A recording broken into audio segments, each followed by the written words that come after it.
अस्सलाम वालेकुम स्टूडेंट्स, आज हम डिस्कस करेंगे एक डिसऑर्डर, एक डिजीज़ को जिसका नाम है एरिथ्रोब्लास्टोसिस फोर्टिलिस।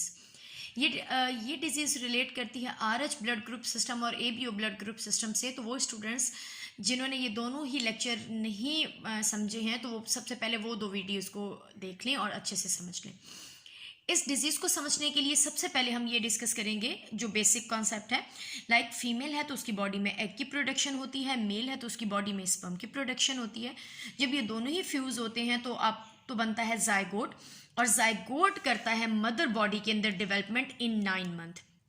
9 मंथ के अंदर एक ह्यूमन बेबी आप कह सकते हो डेवलपमेंट कंप्लीट करता है। लाइक ये मदर वूम्प है, ठीक है, ये मदर बॉडी है, ये मदर वूम्प है, ये फीटस है, ठीक है। फीटस और जाइगोट में क्या डिफरेंस है बेटा? जाइगोट स्टार्ट के जब उसके अंदर स्टेजेस होते हैं तो हम उसे जाइगोट या एम्ब्रियो कहते हैं, लेकिन जैसे ही 3 मंथ की डेवलपमेंट पूरी हो चुकी होती है, सारे ऑर्गन बन चुके होते हैं, तो हम अब उसे फीटस कहेंगे।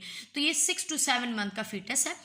ये क्या मौजूद है बेटा? एक कॉर्ड या एक रस्सी की तरह का आपको नजर आ रहा है, तो ये प्लेसेंटा है, ठीक है, जो किसके दरमियान बनता है? बेबी और मदर बॉडी के दरमियान। इसी के थ्रू ही मदर अपना फूड और ऑक्सीजन को भेजती है डेवलपमेंट के लिए बेबी की बॉडी में, और बेबी इसके बदले में देता है जितना भी वेस्ट है वो मदर बॉडी को थ्रू ब्लड।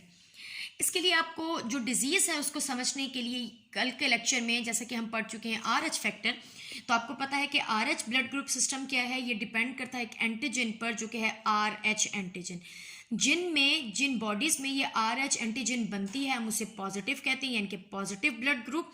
जिनमें ये एंटीजन नहीं बनती हम उसे कहते हैं नेगेटिव ब्लड ग्रुप टाइप। अब इस एंटीजन को, आरएच एंटीजन को बनाने के लिए 3 तरह की जीन्स रिस्पॉन्सिबल थी, सी, डी और ई, लेकिन मेन कौन सी थी? मेन थी डी।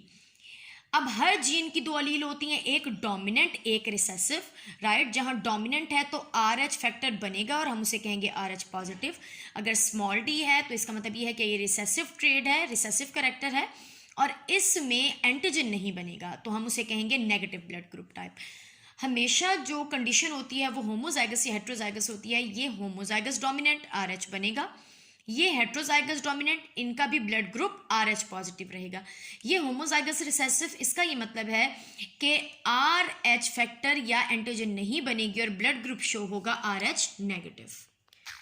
अब यहाँ पर हम इसे क्रॉस से समझते हैं। लाइक एक मेल है जिसका ब्लड ग्रुप पॉजिटिव है, ठीक है, पॉजिटिव ब्लड ग्रुप टाइप है, वो शादी करता है एक फीमेल के साथ जिसका है नेगेटिव ब्लड ग्रुप, यानी कि यहाँ पर हमने हेट्रोजाइगस डोमिनेंट और ये होमोजाइगस रिसेसिव। तो यहाँ पर हमने क्रॉस से, यहाँ पर हमने गैमीट फॉर्मेशन की है बेटा, और क्रॉस से हमें पता चलता है कि 50% उनके बेबीज पॉजिटिव वाले होंगे और 50% नेगेटिव वाले होंगे। आरएच फैक्टर के डिटेल लेक्चर में हम डिस्कस करके आ चुके हैं कि आरएच ब्लड ग्रुप सिस्टम के अंदर नेचुरली कोई भी एंटीबॉडी नहीं बनती। एंटीबॉडी कब बनती है? जब एंटीजन दिया जाता है। तो एंटीजन बेटा कॉन्सेप्ट समझे, एंटीजन पाया जाता है सिर्फ पॉजिटिव में, तो जहां एंटीजन होता है वहां पर एंटीबॉडी नहीं बनती, क्योंकि वो अपने ही सेल को डिस्ट्रॉय कर देगी, अपनी ही एंटीजन को डिस्ट्रॉय कर देगी। इसलिए एंटीजन किस में बनेगी बेटा? एंटीजन बनेगी आरएच पॉजिटिव में, और एंटीबॉडीज किस में बनेगी? नेचुरली तो मौजूद ही नहीं होती, सिर्फ नेगेटिव ब्लड ग्रुप टाइप बना सकता है एंटीबॉडी, और वो भी कब बनाएगा? जब स्टिमुलेशन होगी। What is stimulation? एंटीजन की फॉर्मेशन, यानी कि एंटीजन जब डाला जाएगा, आरएच एंटीजन डाला जाएगा नेगेटिव ब्लड ग्रुप टाइप में, तो स्टिमुलेट हो जाएगा और फॉर्मेशन करेगा एंटीबॉडी की। अब इसी एग्जाम्पल को हम आगे कंटिन्यू करते हैं कि सपोज करें वो मदर जिसकी शादी आप कह सकते हैं हुई है एक पॉजिटिव ब्लड ग्रुप टाइप के मेल के साथ, तो उनका जो 50% बेबी है, सपोज करें उसमें से एक बेबी जब उसके मदर वूम्ब में है तो उसका ब्लड ग्रुप क्या बनेगा? पॉजिटिव, और जो मदर है उसका क्या है? नेगेटिव। अब जिस तरह से प्लेसेंटा के थ्रू ब्लड आता है मदर बॉडी से, आप कह सकते हैं फीटस की बॉडी में, तो उसी तरह से कुछ आरबीसीज, कुछ ब्लड फीटस की बॉडी से भी जाएगा मदर बॉडी में, और जैसे ही पॉजिटिव यानी कि एंटीजन शो होने लगेंगी मदर बॉडी के अंदर, तो मदर बॉडी किसकी फॉर्मेशन करेगी? एंटीबॉडी की, और ये एंटीबॉडी फिर उसी आप कह सकते हो प्लेसेंटा के थ्रू चली जाएंगी बेबी की बॉडी में, और आरबीसीज की डिस्ट्रॉय करना स्टार्ट कर देंगे, यानी कि मदर के जो एंटीबॉडी है वो जाएंगी फीटस की बॉडी में और फॉर्मेशन यानी कि तोड़ना शुरू कर देंगी, डिस्ट्रक्शन शुरू कर देंगी आरबीसीज की। बच्चों इसी कंडीशन को कहा जाता है एरिथ्रोब्लास्टोसिस फोर्टिलिस, यानी कि एरिथ्रो मीन्स आरबीसीज, ब्लास्टोसिस की मीनिंग है ब्रेक डाउन, फोर्टिलिस यानी कि फीटस।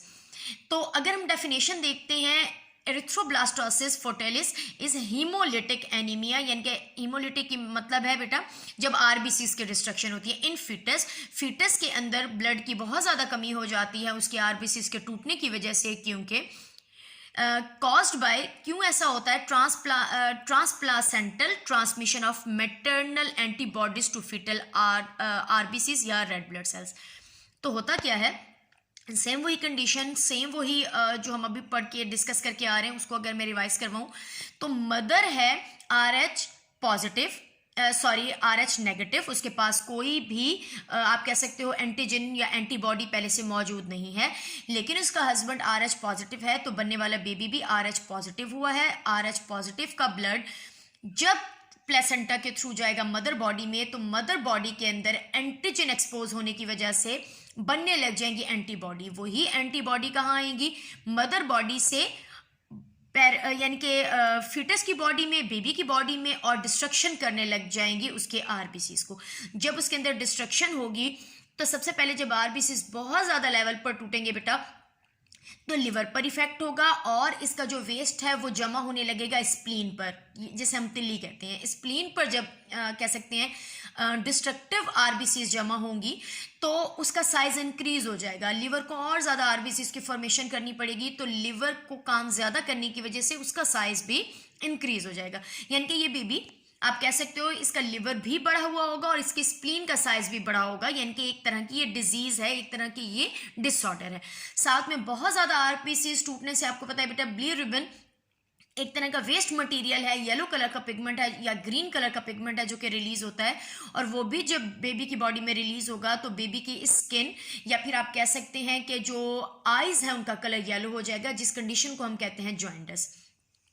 सबसे पहले तो इस तरह का बेबी, इस तरह का कंडीशन अगर होती है तो इस तरह का बेबी अबॉर्ट हो जाता है 5th to 7th मंथ में ही। लेकिन अगर वो बर्थ लेता है तो उसको 3 तरह के प्रॉब्लम्स होंगे बेटा। सबसे पहले उसके स्प्लीन का साइज बढ़ा हुआ है, नंबर 2 उसके लिवर का साइज बढ़ा हुआ है, नंबर 3 से जॉइंटिस यरकान या फिर जिसे आप हेपेटाइटिस कहते हैं वो होगा। तो अब एक और कंडीशन ये भी है बच्चों कि जब पहला बेबी होगा फर्स्ट टाइम में तो मदर की बॉडी में मौजूद नहीं है एंटीबॉडी। फर्स्ट बेबी में भी कब बनेगी एंटीबॉडी, एंटीजन कब बनेगी, 6 to 7 मंथ में। तो 6 to 7 मंथ से फिर यहाँ से ब्लड जाएगा मदर बॉडी में, फिर एंटीबॉडीज़ को बेटा बनने में टाइम लगता है, फिर एंटीबॉडीज़ नंबर में भी कम बनती हैं, तो वो वहाँ से जब तक ट्रांसफ़र होती हैं तब तक बेबी 9 मंथ का होकर और डिलीवर हो चुका होता है। तो फर्स्ट बेबी के लिए ये इतना ज़्यादा नुकसानदेह नहीं होता है। लेकिन जब ऐसा बेबी जो कि आप कह सकते हो पॉजिटिव ब्लड ग्रुप वाला है और मदर नेगेटिव ब्लड ग्रुप वाली है, तो ड्यूरिंग डिलीवरी बहुत ज़्यादा चांस होते हैं कि मदर और फीटस यानी कि बेबी का जो ब्लड है वो आपस में मिक्स हो जाए। तो डिलीवरी के टाइमिंग में बेबी अपना बहुत सारा ब्लड ट्रांसफ़र कर चुका होता है ड्यूरिंग डिलीवरी मदर बॉडी में, तो मदर बॉडी पहले से भी ज़्यादा एंटीबॉडीज़ को अपने पास बना के आप कह सकते हो कि सेव कर लेती है नेक्स्ट चांस के लिए। तो फर्स्ट बेबी इजीली आप कह सकते हैं कि डिलीवर भी हो सकता है और वो एक नॉर्मल बेबी कंसीडर होगा।